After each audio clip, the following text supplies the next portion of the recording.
Salut les stratoniens, j'espère que vous allez tous super bien. On est parti aujourd'hui pour une nouvelle vidéo où le Bitcoin de nouveau crash. On est vraiment aux abords d'une cassure, d'une grosse zone de support. Donc il faudra faire attention à ça. On va parler de l'Ether, du BNB, de l'USP 500, le total des alts et des cryptos en général. On ira voir la dominance du Bitcoin et on ira voir donc cette petite liste, non pas ici, mais j'ai pas de trade en cours, hein, mais on ira voir, c'est la liste ici. Algo, Atom, Avax, Crow et Solana. On ira voir bien évidemment 2-3 petites choses donc du côté des liquidations et on ira voir 2-3 choses assez intéressantes sur ce petit Twitter. J'espère que cette vidéo vous plaira. Comme d'habitude, n'hésitez pas à lâcher un petit like si elle vous a plu. J'espère que le son aussi a été mieux que la dernière vidéo. Je m'excuse vraiment pour ce son plutôt médiocre dans ma dernière vidéo. Je vais essayer de faire au maximum. N'hésitez pas à me redire si c'est bon pour cette fois. Et puis, on est tout de suite parti. Crypto, Direct commencer sur cette charte du Bitcoin ici qui est vraiment aux abords d'une grosse zone de support. Donc la zone de support, c'est les anciens bottoms ici qu'on a toujours fait des nouveaux bottoms toujours plus haut. Donc ici, c'est clair et net qu'il y a une grosse liquidité qui est placée en dessous. Est-ce qu'on est proche de la capitulation? C'est possible en fait. Si vraiment on craque, c'est quelque chose qui peut largement arriver. Gros craquage et ensuite on repartirait tranquillement tout l'été, on stagne et ensuite en septembre, octobre, on repartirait vers le nord. Ça c'est vraiment quelque chose, un scénario à ne pas négliger. Pour le moment ça tient. Donc, si ça tient, on peut potentiellement se dire, ok, ça va tenir. Je rappelle qu'il y a plus de chances que on tienne cette zone de support qu'on la casse. Maintenant, on va voir si on la casse. Pour le moment, ici, on a vraiment des clôtures. Et actuellement, la dernière fois, ici, on n'avait que des mèches. Donc, ça fait longtemps qu'on n'était pas venu avec des clôtures haut en bas. Donc, il faudra se méfier par rapport à ça. Du côté des liquidations, il n'y a vraiment pas beaucoup de liquidations comme on le voit. On a vraiment des pics vers la zone des 27 000. On a un autre pic vers la zone des 30 200 et on a aussi un petit peu de liquidation au nord, mais rien de bien intéressant. C'est pas des grosses liquidations comme on a l'habitude de voir. C'est vraiment quelque chose qui est relativement faible pour le coup. Encore une fois, c'est possible en fait qu'on vienne chercher toutes ces liquidations et qu'on reparte ensuite par la suite et qu'on ait une grosse capitulation. C'est vraiment ça que je veux essayer de vous mettre en garde. C'est une capitulation, c'est possible. Une capitulation, ça veut simplement dire une méga bougie rouge. On traverse ce bottom ici et ensuite on commence à stagner là en bas pour comme ce qu'on avait fait ici. Si je vais prendre la charte, je vais juste prendre la bonne charte quand même.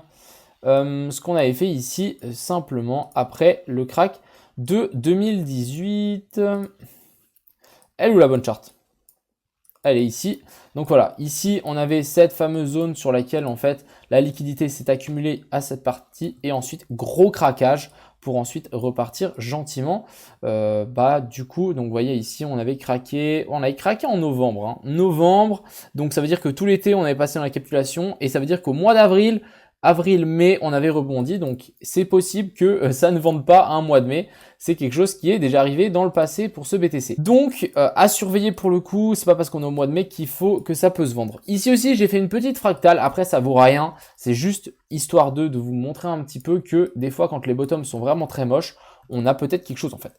En gros, ici, première mèche, deuxième mèche. Première mèche, deuxième mèche ici. Ensuite, on avait une espèce de trainline ici en orange sur laquelle on a cassé, fake out et ensuite on a break. Donc fake out et ensuite on a cassé vers le bas. Et ensuite ici, on a corrigé donc lentement mais sûrement de plus en plus bas avec des clôtures de plus en plus basses pour ensuite nous faire vraiment des clôtures très moches ici au plus bas et ensuite repartir assez violemment vers le haut. Donc c'est pour ça que j'ai placé un petit point d'exclamation ici, un petit point d'interrogation ici parce qu'en fait, je ne sais pas qu'est-ce qui va se passer. On peut encore dégoupiller ou est-ce qu'on pourrait pas avoir un rebond comme ce bottom ici? C'est quelque chose de complètement faisable et clairement à surveiller pour la suite du BTC. Ce que j'aime pas trop avec cette baisse ici, c'est qu'en fait on est venu chercher les stop loss ici au nord avant de descendre. C'est vraiment typique d'une tendance baissière, c'est vraiment on chasse les stop loss ici des shorters et ensuite on continue à pousser. Pour le moment, voilà, c'est vraiment ce que je voulais vous partager pour le coup. On est vraiment dans une zone très critique. Si vraiment ça tient, c'est vraiment magnifique. Si ici ça tient, c'est magnifique. Ça veut dire que les gens qui auront acheté ici, ils auront été récompensés. Si ça tient pas, voilà, on risque à mon avis de bien péter vers le bas, faire pourquoi pas un pullback sur ces anciennes mèches. Pourquoi pas venir tester ces mèches ici vers la zone des 32 800 et tout breakout vers le bas, bien évidemment. Du côté de Twitter, ici on a les altcoins, donc même chose, on a cette grosse trendline sur laquelle ici finalement on a réussi à breakout en dessous, donc c'est pas quelque chose qu'on a envie de voir, clairement pas. Ici, petite analyse assez intéressante. On pourrait avoir un joli petit retest vers le nord pour ensuite rechuter et dégoupiller vers le bas. Donc là, il a mis let's go to 0. Bon, c'est pas marrant, mais voilà. Et ici aussi, donc petite formation de petite bottom. C'est clair et net qu'on a des liquidations ici. On ira voir ça tout de suite. Mais pourquoi pas ici former un petit bottom. Alors, on va passer sur cette charte ici qui est vierge. Hop. On va passer en 15 minutes, on va faire une petite lecture de cette charte ici. Donc ici, simplement, dites-vous où est-ce que les stop loss ont été placés. Les stop loss des shorters ont été placés ici, ici, ici, ici. Donc là, on a des stop loss, ça veut dire qu'ici, on a des poches de liquidité qui sont placées sur tous ces niveaux-là. Il y a de fortes chances que si on veut descendre plus bas, on viendra les prendre. On ne va pas descendre comme ça éternellement sans en fait venir chercher les petits stop loss qui s'accumulent au fil du temps que ça descend. On est déjà venu TP chercher la zone des stop loss ici des boules une fois. Attends, je vais vous dessiner une ligne, mais quand même pour vous dire que les boules, vraiment, ils prennent cher. Donc là, les stop loss ont pété et ont été sautés. Ici, les stop loss ont été sautés. Donc maintenant, les stop loss des boules sont placés là en dessous. Donc est-ce qu'on va venir encore une fois les péter avant de vouloir pousser vers le nord et prendre la liquidité au nord?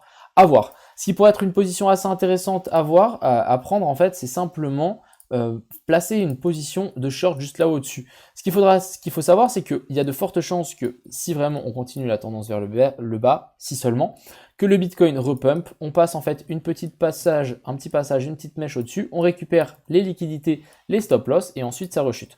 Donc ce qui pourrait être assez intéressant, c'est simplement de placer une position short sur ces niveaux-là, placer un stop loss un petit peu plus au-dessus, donc je sais pas par ici, et là retargeter ce plus bas ici pour vraiment dire ok, on vient taper et ça continue à descendre, seulement une petite chasse aux liquidités et ça continue. Ça c'est vraiment des mouvements complètement faisables pour ce BTC.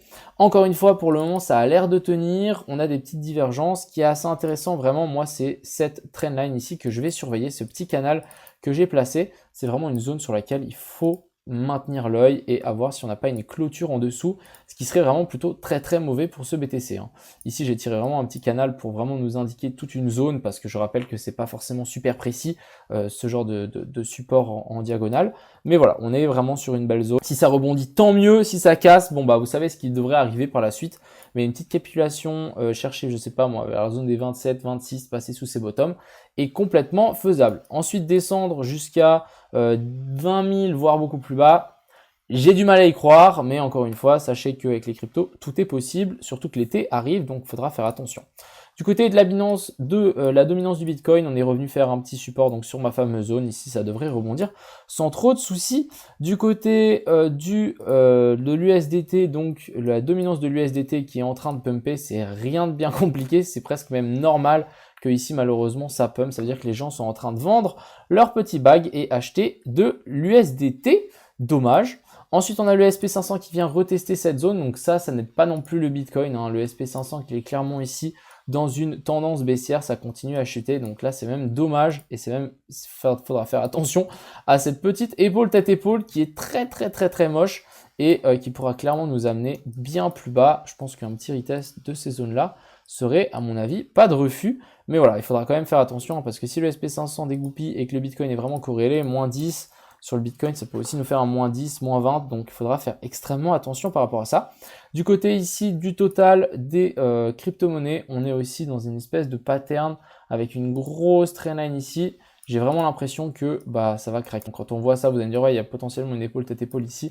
C'est possible, et même chose ici. Donc ça va faire attention, il faudra juste faire attention que ça... faire attention.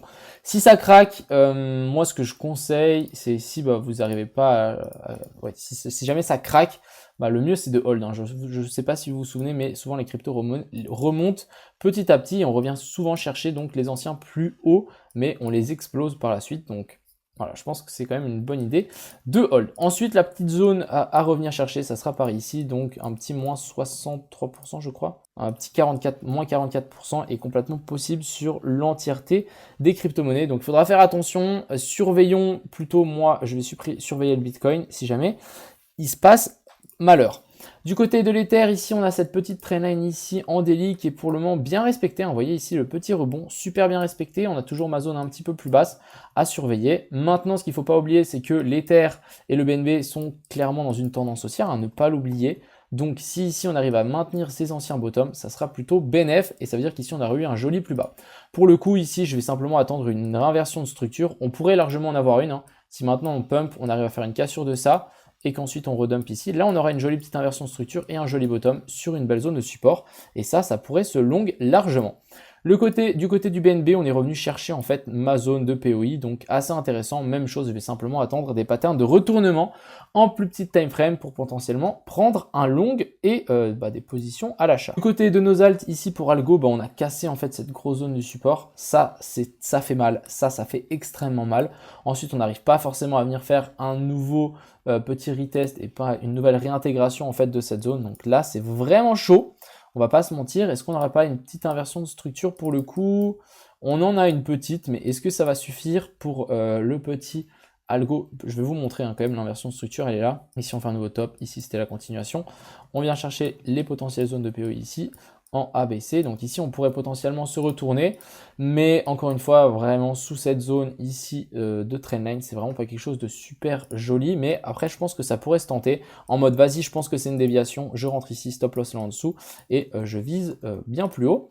Du côté de Atom, ici je sais pas si vous vous souvenez, mais j'étais en live quand j'avais expliqué ça. On avait une espèce de zone de no man's land ici, matérialisée par la mèche ici et la mèche ici. Et du coup, dans cette zone, c'est vraiment une zone no man's land. Soit on arrive à traverser, soit on est bloqué dedans.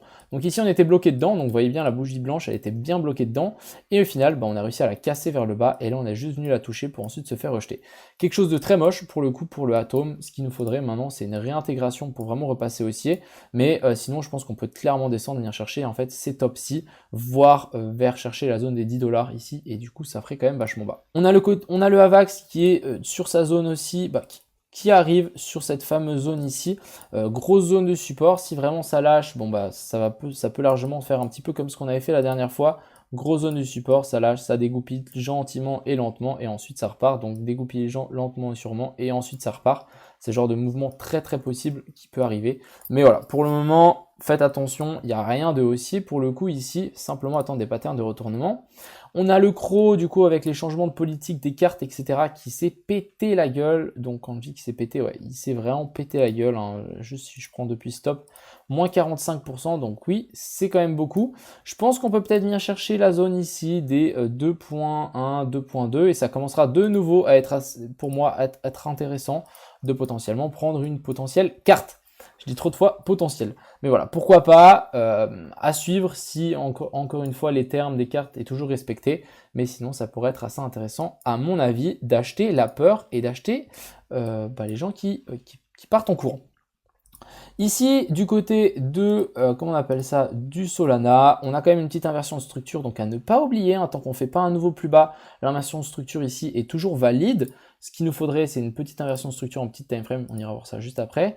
Grosse zone ici de support, donc cette petite zone d'aller-retour, pour moi c'est mon no man's land, c'est la zone où soit on rebondit ici et on repart, soit on casse et on vient faire pullback ici pour ensuite chuter encore plus bas. Maintenant, ce qu'il nous faut, c'est une inversion de structure en plus petite time frame. Donc, est-ce qu'on pourrait en avoir une? Alors, ici, on est venu faire un nouveau plus bas.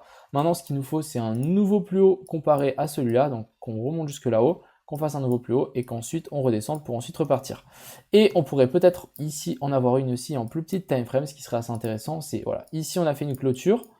Hop, on fait une clôture au-dessus de cette top ou de cette mèche ici, et ensuite on recorrige, on vient chercher la fameuse zone de POI, et ensuite on repartirait. Là, on pourrait potentiellement avoir une inversion de structure, c'est ce que je vais essayer aussi de surveiller sur ce BTC. Si ici on a une jolie petite inversion de structure, et je vois que on arrive en fait à matérialiser un nouveau top par rapport à ça, par rapport à la petite mèche qu'on a là, je vais me dire, ok, intéressant, pourquoi pas alors voir une redescente, je long ici, stop loss ici sous ce plus bas, et ensuite on repart. Si vraiment on doit repartir, c'est clair qu'on ne viendra pas de nouveau rechercher les boules qui ont déjà été martyrisées ici sur ces plus bas. Donc voilà, j'espère que cette vidéo vous a plu, j'espère que vous y voyez un petit peu plus clair. Encore une fois, c'est vrai qu'on est aux portes de l'enfer. Après, souvent les portes de l'enfer, si on n'y rentre pas, c'est un super point d'achat. Par contre, si on y rentre, on aura acheté avant le crack. Donc voilà, vraiment quelque chose à surveiller pour le coup sur ce BTC et ses alts. Faites attention à vous, passez un excellent week-end. Essayez aussi de débrancher un petit peu des charts, ça sera le week-end. Donc n'oubliez pas que pendant le week-end, on peut encore latéraliser pendant des plombes et ensuite repartir et nous faire un Bart Simpson à l'envers. C'est ce genre de choses complètement faisable pour le coup. Enfin bref, merci d'avoir regardé ma vidéo. J'espère qu'elle vous a plu. N'hésitez pas à mettre un pouce bleu, puis on se retrouvera demain. Et puis voilà. J'espère que ça vous a plu. À plus!